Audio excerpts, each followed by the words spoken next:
बहुत बहुत स्वागत है आपका। खास खबर देख रहे हैं आप, आपके साथ मैं हूं ललित प्रजापति। शुरुआत करेंगे रायपुर से मिल रही बड़ी खबर के साथ। सेक्स रैकेट का इंटरनेशनल कनेक्शन निकला है। एक बड़ी होटल पर, नामी होटल पर कार्रवाई की गई थी, यहां से गिरफ्तारियां हुई थी। इसके बाद यह साफ हुआ कि इसका इंटरनेशनल कनेक्शन है। नेपाल की एक महिला दलाल को गिरफ्तार किया गया है जो दिल्ली से लड़कियों की सप्लाई किया करती थी।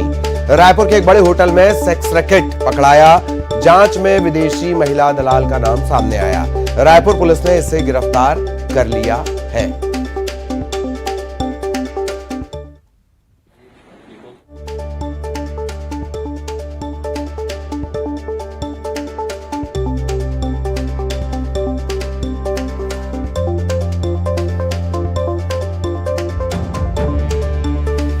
तो सेक्स रैकेट का मामला, लगातार बढ़ता हुआ सेक्स रैकेट का जाल।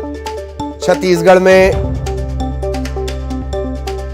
कई मामले सामने आए, पर इस तरह का बड़ा और इंटरनेशनल मामला संभवतः पहली बार।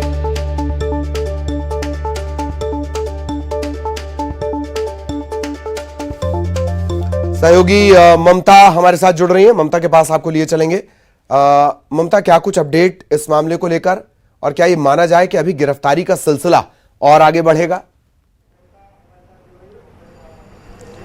बिल्कुल, देखिए, रायपुर के जो बड़े होटल में रैकेट पकड़ाया था, करीबन 15 लड़कियां उसमें पकड़ाई थी, और उसके बाद में जो दलाल हैं वो भी पकड़ाए थे। और इन दलालों के पास से जो डायरी मिली, जो लड़कियों के पास से जो डायरी मिली, उसके बाद में बहुत सारे कॉन्टैक्ट नंबर खंगाले गए थे। तो अब जो है अंतर्राष्ट्रीय कनेक्शन भी सामने आया है। एक जो नेपाल की जो महिला दलाल है उसको पकड़ा गया है, और वो दिल्ली में रहकर पूरा रैकेट संचालित करती थी। जो लड़कियां पकड़ाई गई हैं वो उन्हें रायपुर के बड़े बड़े होटल्स में भेजा जाता था, और यहाँ पर वो फिर संपर्क करती थी। और यहाँ पे जो स्थानीय दलाल है वो खासतौर पे इस बात को वायरल करते थे कि वो लड़कियां यहाँ पर मौजूद हैं होटल्स में, और फिर जाकर लोग जो है वहाँ पर संपर्क करते थे।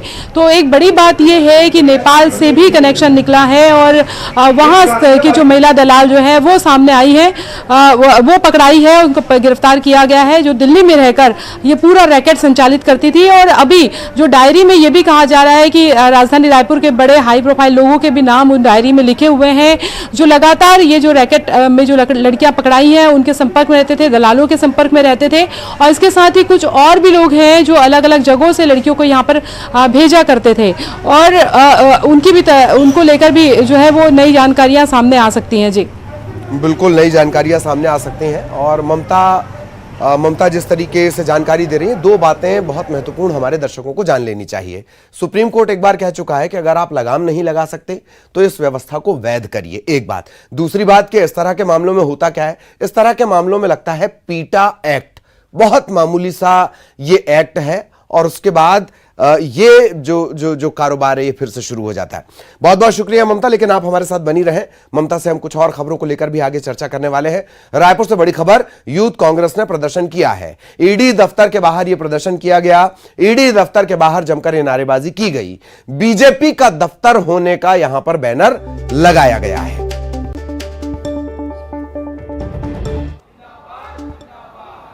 जिस तरह से मोदी सरकार और मोदी सरकार का पूरा सरकारी तंत्र, सीबीआई, ईडी और जितनी भी सुरक्षा और जांच की एजेंसियां हैं, मोदी जी ने हायर कर ली हैं, बीजेपी के लोगों ने हायर कर ली हैं, और वो बीजेपी के इशारे पर, भारतीय जनता पार्टी के लोगों के इशारे पर, नेताओं के इशारे पर कार्य कर रही है।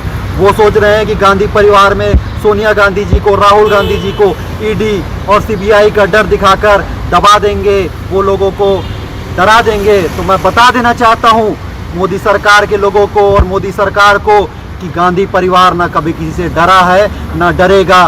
वो इस देश को अपने खून, पसीने और कुर्बानियाँ देते आए हैं, और आने वाले दिनों में भी पूरे कांग्रेस पार्टी के लोग, पूरे युवा कांग्रेस के लोग चट्टान के जैसे उनके हर इस तुगलकी फरमान का, हर उनके इस महंगाई का, बेरोजगारी का पुरजोर विरोध करेंगे, आंदोलन करेंगे।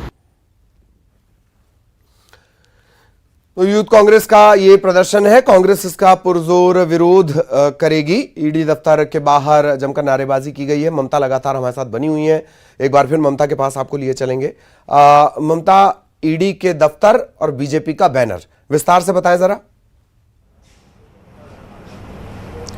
बिल्कुल, देखिए सोनिया गांधी से पूछताछ के विरोध में लगातार कांग्रेस प्रोटेस्ट कर रही है। पिछले दिनों भी प्रोटेस्ट किया गया था ईडी दफ्तर के बाहर। आज यूथ कांग्रेस के लोग वहां पर पहुंच गए थे। जिला कांग्रेस कमेटी उसने अलग से सत्याग्रह का भी आयोजन किया हुआ है। गांधी मैदान में जो पुराना कांग्रेस भवन है वहां पर सत्याग्रह भी किया जा रहा है। और इस दौरान सुबह जो युवा कांग्रेसी जो है वो ईडी दफ्तर के बाहर पहुंच गए थे और उन्होंने वहां पर भारतीय जनता पार्टी का जो बैनर है वो लगा दिया था, बोर्ड लगा दिया था कि ये ईडी का दफ्तर नहीं है, बीजेपी का दफ्तर है और यहाँ से वही चीजें की जाती है जो बीजेपी के जो आका जो है वो निर्देशित करते हैं। इसके पहले भी अगर हम बात करें तो कांग्रेस पार्टी लगातार ये ईडी पर आरोप लगाती रही है कि ईडी जो है वो केंद्र सरकार के इशारों पे काम करती है और केंद्र सरकार अपने निहित स्वार्थ को पूरा करने के लिए केंद्रीय जांच एजेंसी जो है उनका दुरुपयोग कर रही है।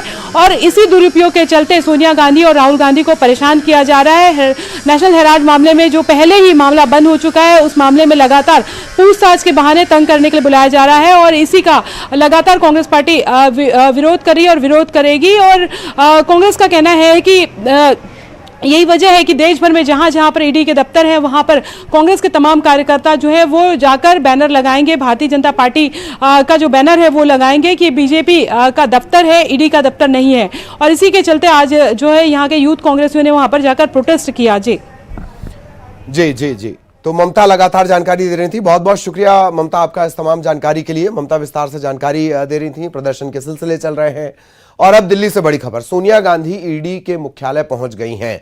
उनसे पूछताछ शुरू हो गई है। प्रियंका गांधी और राहुल गांधी भी सोनिया गांधी के साथ पहुंचे हैं।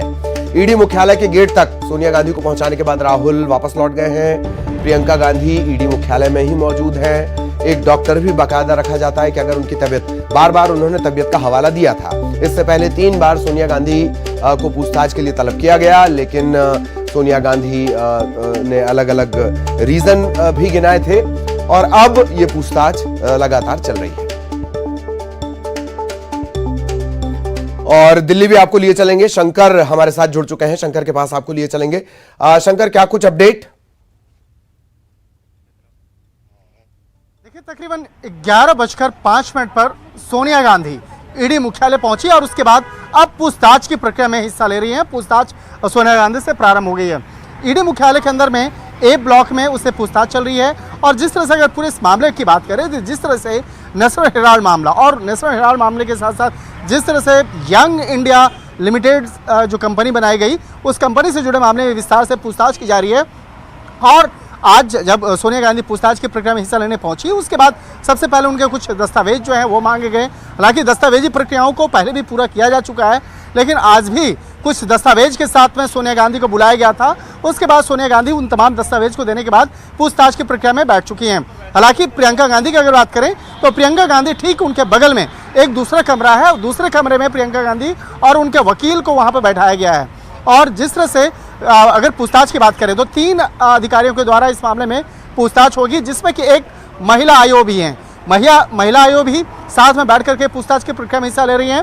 हालांकि इस मामले की अगर बात करें तो जिस तरह से सवाल जवाब पहले राहुल गांधी से हुए, राहुल गांधी से जिस तरह से 5 दिनों तक पूछताछ हुई थी और उस पूछताछ की प्रक्रिया में कई महत्वपूर्ण जानकारियों को खंगालने का प्रयास किया गया, तो ईडी के द्वारा उन्हीं सवालों को एक बार फिर से सोनिया गांधी से भी पूछा जा रहा है। और इसकी जो वजह बताई जा रही है कि जिस तरह से यंग इंडिया लिमिटेड कंपनी जो बनाया गया उसमें सबसे ज़्यादा मालिकाना हक राहुल गांधी और सोनिया गांधी का है और जिस तरह से उस कंपनी पे कई तरह के आरोप लगे हैं, लिहाजा इसी मामले की गंभीरता को देखते हुए उन दोनों से पूछताछ की जा रही है।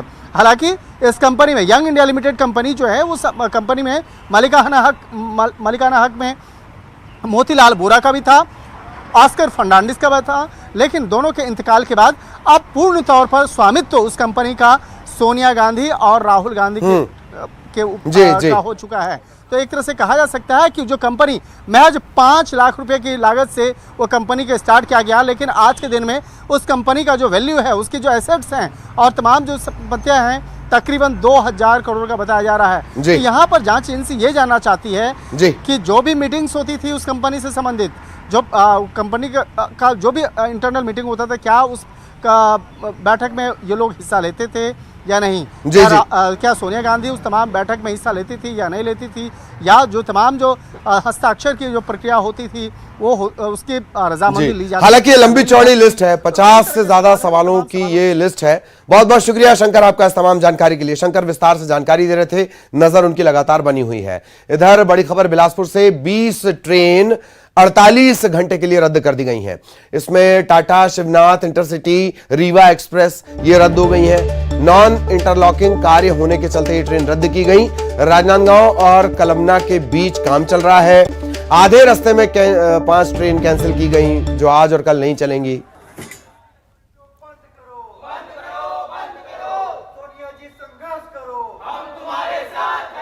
टाटा शिवनाथ एक्सप्रेस भी इसमें है। 20 ट्रेन 48 घंटे के लिए रद्द कर दी गई हैं।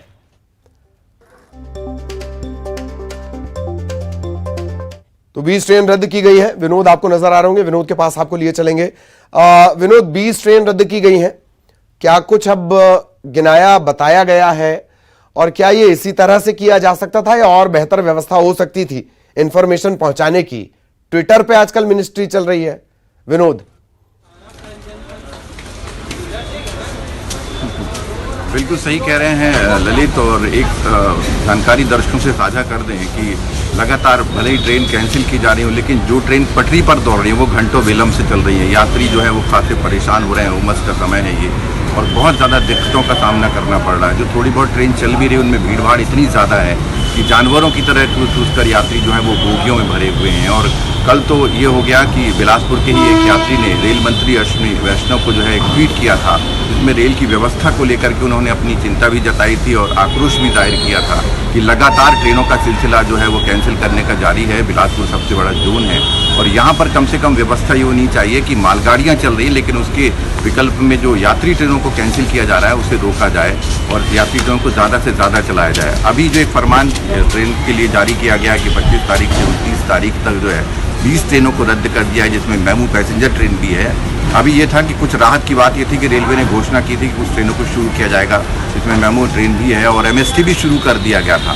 लेकिन उसके 2 दिन बाद ही रेलवे ने एक फरमान जारी करके 20 ट्रेनों को रद्द किया। इसमें बिलासपुर से जो रायपुर के लिए लोकल सफ़र करते हैं एमएसटी के पास धारक जो है उनको खासी दिक्कतों का सामना करना पड़ रहा है और रेलवे के पास कोई विकल्प नहीं है। हद तो तब हो जाती है जब भाटापारा या दूसरे जांजगीर स्टेशनों पर यात्री ट्रेनों को रोक करके मालगाड़ी को पासिंग दी जाती है। ये पहली बार देखा जा रहा है और यही वजह है कि खासा आक्रोश जो यात्रियों में है वो बना हुआ है। अब चूंकि 28 तारीख को सुबह 10 बजे तक इंटरलॉकिंग का काम चलेगा राजनांदगांव और कलमना में, तो अब आशंका इस बात की यात्रियों को सताने लगी है कि क्या उसके बाद भी इसी तरह से बेपटरी रहेगी ट्रेनें या फिर रेलवे जो है वापस पटरियों पर दौड़ाएगा इन ट्रेनों को। अभी इस बात पर संशय जो है वो बरकरार है। ललित जी जी जी, बहुत बहुत शुक्रिया विनोद आपका। और विनोद जिस तरीके से जानकारी दे रहे हैं कि अगर इस तरह की सिचुएशन बने भी तो उसे और बेहतर तरीके से भी करवाया जा सकता है। ट्वीट लगातार हो रहे हैं, जैसे मैंने कहा कि मिनिस्ट्री ट्वीट पे चलती है। शुक्रिया विनोद का, विनोद लगातार जानकारी अपडेट कर रहे थे। कोशिश हमारी ये भी कि दंतेवाड़ा में किस तरह की स्थितियां हैं वो भी हम जाने। अब्दुल आपको नजर आ रहे होंगे, अब्दुल के पास आपको लिए चलेंगे। अब्दुल, किस तरह की स्थितियां? ट्रेनें घंटों देरी से चल रही हैं और रद्द कर दी जा रही हैं अचानक से। अब्दुल,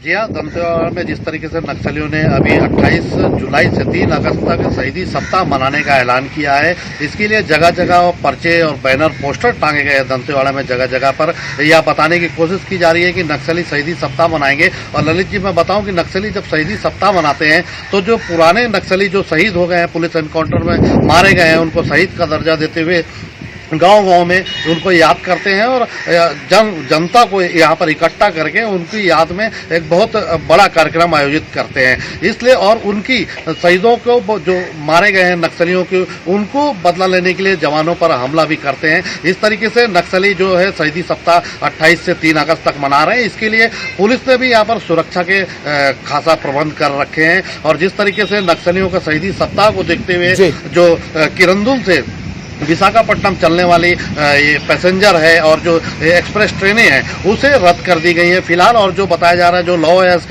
NMDC की लौह अयस्क खदानें जो यहाँ से लोहा लेकर विशाखापट्टनम जाती हैं मालगाड़ियाँ, उनको दिन में संचालित किया जाएगा, उसकी पूरी सुरक्षा और एहतियात बरतते हुए। मैं आपको बताऊं कि नक्सलियों का शहीदी सप्ताह 2 दिन बाद है, लेकिन पुलिस सुरक्षा में खासी व्यापक प्रबंध कर रखे हैं, जिसके तहत आज जो है नक्सल पुलिस ने यहाँ पर एक नक्सली जो 5 लाख का इनामी था उसे मार गिरा है। हालांकि पुलिस हर थाने को यहाँ पर अलर्ट कर दिया गया है, अलर्ट मोड पे है हर थाना और चप्पे चप्पे पे नजर रखी जा रही है।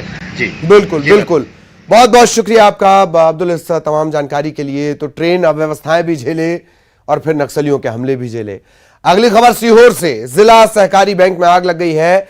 आग लगने की वजह अब तक साफ नहीं हो पाई है। बैंक से धुएं का गुबार निकल रहा है, आग बुझाने के प्रयास जारी हैं। पुलिस अमला मौके पर मौजूद है। नसरुल्लागंज के लाड़कुई गांव का ये पूरा मामला है। सीहोर से बड़ी खबर, जिला सहकारी बैंक में आग लग गई, वजह साफ नहीं हो पाई है। आग लगने की वजह क्या है? धुआं निकलता देखा गया, बैंक से धुएं का गुबार निकल रहा था और इसके बाद आग को बुझाने की कोशिश की गई। पुलिस का अमला पहुंच चुका है। नसरुल्लागंज के लाड़कुई का ये पूरा मामला है।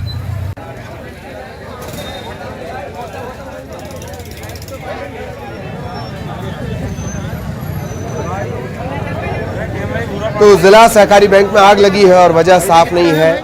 आमतौर पर जब भी सहकारी बैंक यानी कोऑपरेटिव बैंक का जिक्र आता है, ये जो धुएं हैं ये भ्रष्टाचार के इशारे करते हैं।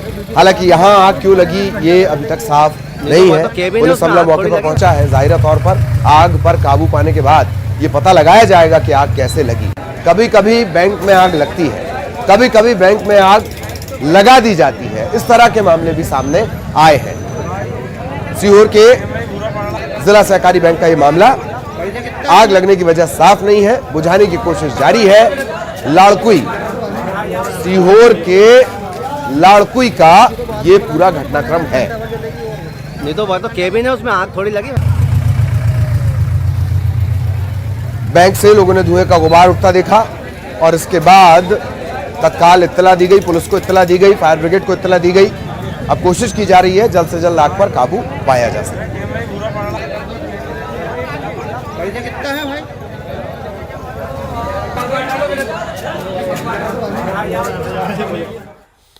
और अब बड़ी खबर इंदौर से। कोर्ट में पेशी के दौरान हैरान करने वाली तस्वीर दिखी।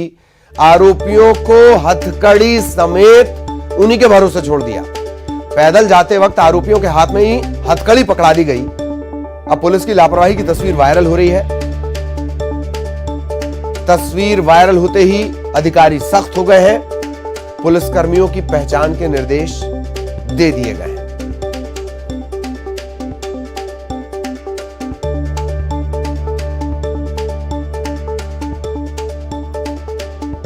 बड़ी खबर इंदौर से आपको बता रहे हैं। ये तस्वीर सामने आई है, तस्वीर वायरल हुई है।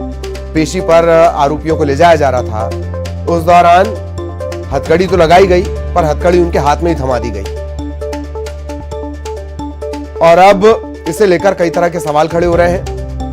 तस्वीर वायरल होने के बाद अधिकारी सख्त है। लापरवाह पुलिस वालों की पहचान करने के निर्देश दिए गए हैं।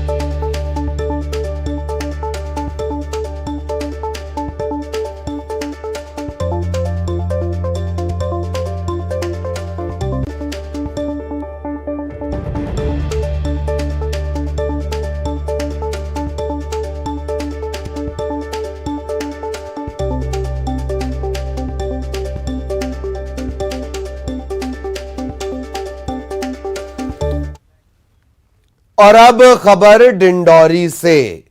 बारिश में भ्रष्टाचार की सड़क बह गई। पहली बारिश में ही सड़क का एक हिस्सा बह गया। 1.5 साल पहले करोड़ों की लागत से सड़क का निर्माण हुआ था। सिवनी संगम से गोपालपुर मार्ग को यह सड़क जोड़ती है। झनकी गांव का यह पूरा मामला है। प्रशासनिक अमला जांच में जुटा हुआ है। आलम यह है कि जो सफेद पट्टियां पोती जाती हैं वो सुरक्षित है और सड़क बह गई। हैरत की बात है। झनकी गांव का ये पूरा मामला है और सिवनी संगम से गोपालपुर मार्ग को ये सड़क जोड़ती है। जांच की जा रही है। अधिकारियों ने बताया है कि वो जांच कर रहे हैं कैसे बह गई ये सड़क। हर सड़क की एक गारंटी होती है और इंजीनियर को जो उसमें लगा हुआ है, जो कंपनी है, उसको उसकी गारंटी देनी पड़ती है। हर जगह पुल आपने देखे होंगे, कई पुल बह गए हैं, कई पुल छोड़िए, नेशनल हाईवे भोपाल के पास जो पुल है वो बह गया है। बह गया मतलब टूट गया, डैमेज हो गया है।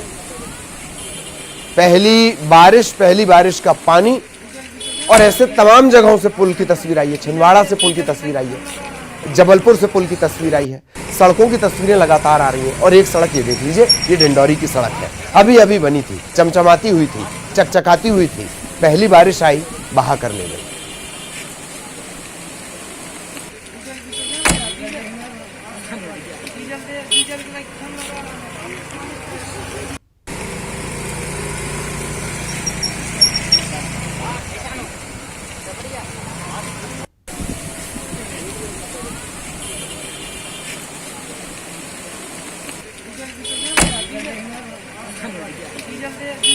विजय हमारे साथ जुड़े हुए हैं। विजय, क्या कुछ साफ हो पाया?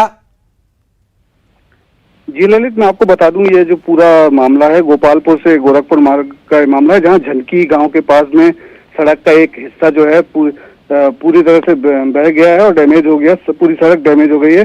मैं आपको बता दूं कि ये सड़क का निर्माण जो है करीब 1.5 साल पहले हुआ था। करीब 28 किलोमीटर की ये सड़क, जिसकी लागत राशि करीब 28 करोड़ रुपए बताई जा रही है। और जो पहली ही बारिश में इस सड़क निर्माण की जो गुणवत्ता है उसकी पोल खुल गई है। फिलहाल जो है अभी जो PWD विभाग के अधिकारी हैं मामले की लीपापोती में जुड़ गए हैं। ललित, धन्यवाद विजय इस तमाम जानकारी के लिए। तो अब सड़क तो बह गई, लीपापोती की जा रही है। खबर ग्वालियर से, आशा कार्यकर्ता को नेशनल अवार्ड मिलेगा। अच्छी खबर, गीता सूर्यवंशी को 27 जुलाई को नेशनल अवार्ड मिलेगा। दिल्ली में आयोजित परिवार नियोजन शिखर सम्मेलन, इसमें अवार्ड मिलेगा। परिवार नियोजन को लेकर जागरूकता अभियान चलाने में गीता देश भर में अव्वल रही। गीता ने देश में सबसे ज्यादा नसबंदी कराने का टारगेट भी पूरा किया।